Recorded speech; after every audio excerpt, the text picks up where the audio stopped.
The next major KVK is here for 3265, and it's us versus 1365 and 2489. This is going to be a fun one.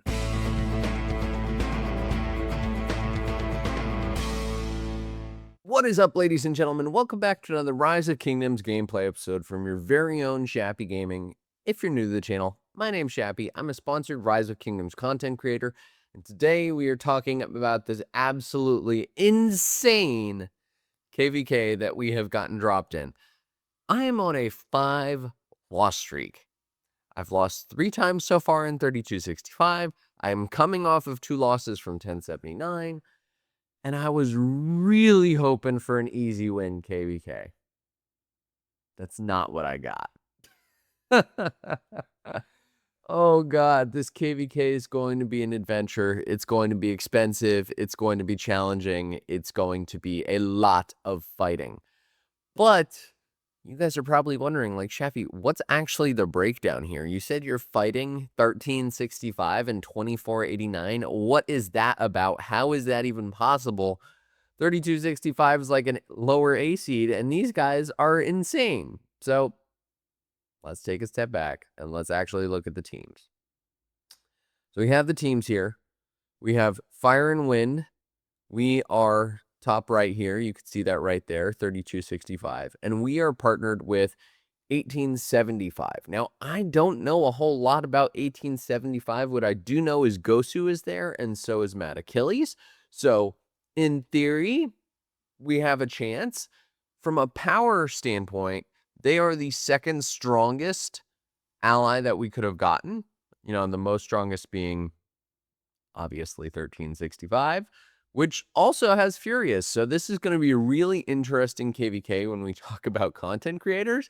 If you haven't checked out those guys, be sure to check them out. But it's going to be quite the adventure, I think. I'm excited because I fought against many strong KVKs. I think I fought 1365 a long time ago, probably before Baba was there. But I'm excited to fight 489. I don't think I've ever fought them before. That means that the only one that I have yet to fight is actually going to be 1093, and I hope that I never have to. But that's okay. Here we are. This is the map. So, team breakdown, right? Fire and Wind, that's 489 and 1365. Is that a fair team? I don't think so. But, you know, when you look at the stats, they do have lower power by quite a bit, and their KP is only slightly higher, so maybe we have a chance. The other thing that is going for us is in this KVK, we have the new Crystal Tech, and I'm skeptical. I'm always skeptical. I haven't tried the new Crystal Tech yet. I don't know how expensive it's going to be, but from what I've heard in the existing 1960 KVK, which is also a Heroic Anthem KVK, very similar. You've got a water camp with all sorts of like different kingdoms. So 1960 is currently having, I think it's a 5 kingdom versus 1, which is insane. But what I've heard is that the new Crystal Tech has actually made it so activity starts to matter a little bit more than spending. That said, I'm not looking forward to Zone 5. I think Zone 5 is going to suck no matter how you slice it. 1875 would probably have to carry us, which is fine. But the bigger concern I have here is the trades are going to be really rough, right? You guys saw my interview with the team that went up against 489 just in OL. And you can check that out on the top right side of your screen. They were calling out how expensive fighting 2489 was because their equipment, their armaments, and all of that. I expect that's going to be a problem for us too. So even if we find that we're in a good spot, it's going to be expensive to get those kills, to get those trades. I'm not pumped about that. That said, I do think I'm in a pretty good spot going into this KVK. Let's pull down the chart here. I'm going in with 2.6 billion food, 2.5 billion wood, 2.4 billion stone, 2.6 billion gold. And if we go to my box here, I've got about another 2 billion food there, 6 billion wood there, 4.6 billion stone, and 1.6 billion gold. So I should be okay. And from a speed up standpoint, I'm also in not a bad spot. I'm up to 1904 universal speed ups. I got some healing, some training. Let's be honest, I'm never going to have very much of that, but I'm in a good spot. And right now it's marauders. So if you see my marches moving around in the back, it's because I'm also hunting marauders. So what does this KVK look like and what are my bets? Okay, let's call it. Don't roast me in the comment section.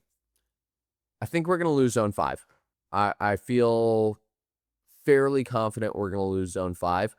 I just don't know that our camp alone can take on 2489 or 1365 alone. I would be pleasantly surprised if we could. Again, I don't know much about 1875, but I know that 2489 and 1365 have gone up against 1960. They've gone up against 1093, and they have come very close to winning, if not winning, which is different, right? We went up against 1960 and got absolutely crushed, and they were not really spending. We did better than everyone else, but, coming in second place is still coming in second place. I think what's going to be interesting here is this water camp, 1682, 2666, and 2748.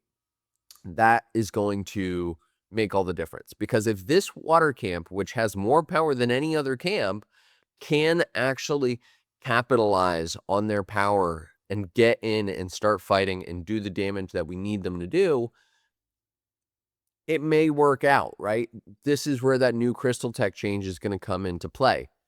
The bigger challenge, I think, is going to be that if we wait until Kingsland, we're going to end up with a situation where, activity may be different depending upon the kingdoms, right? We may have more numbers, but the problem is going to be everyone in 1365 and everyone in 2489 is going to be going in with 7 marches in Kingsland. There's no question of it.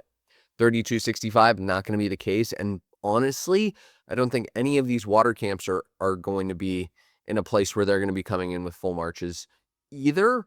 So that's my bigger fear.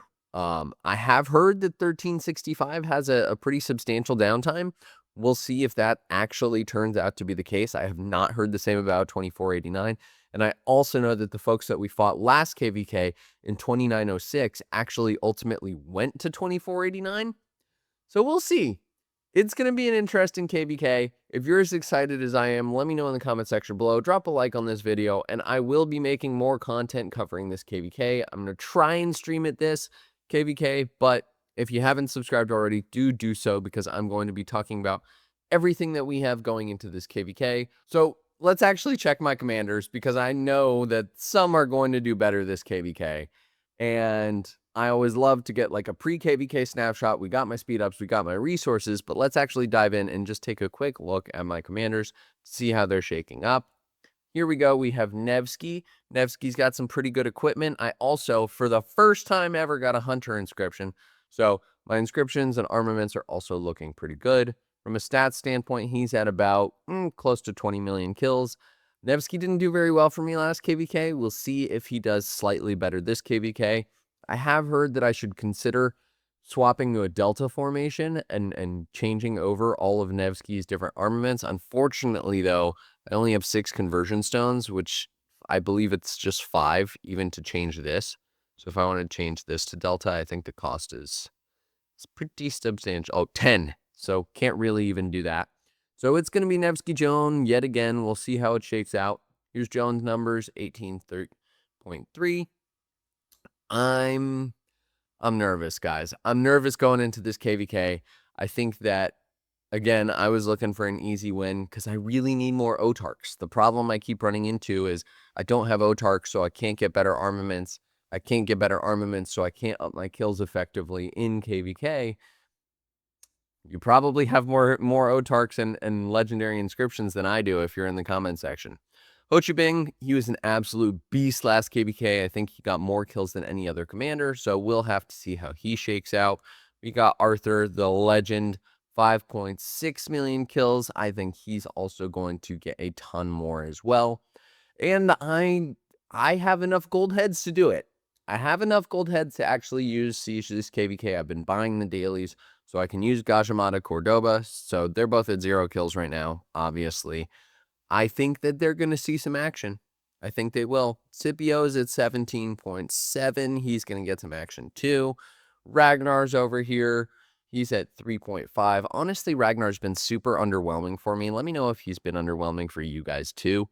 So we got them. Let's check my Archer. Zhu Liang is at 18.16. The big question here is going to be, is Qin Shi Hung going to actually disrupt my Archer march? Should I be dropping Zug for Quinn, or should I be dropping Herman for Quinn? We'll have to see. I'm iffy. And then, of course, William Wallace, 9.3. And where is Luce? He's hiding down here. He's at 20.6. God, Luce is such an absolute animal, dude. And we have Herman. So Herman's at 10.4. So it's going to be an interesting KVK. I'm excited to see how I mix up my commanders. If I do go ahead and max Quinn, let me know in the comment section below if you think I should change my marches up even slightly and what you think I should change them to. But I'm pumped about this KVK. If you guys are too, drop a like and be sure to hit that subscribe button because we have a lot more content coming on this KVK. Thank you all. Chappy out.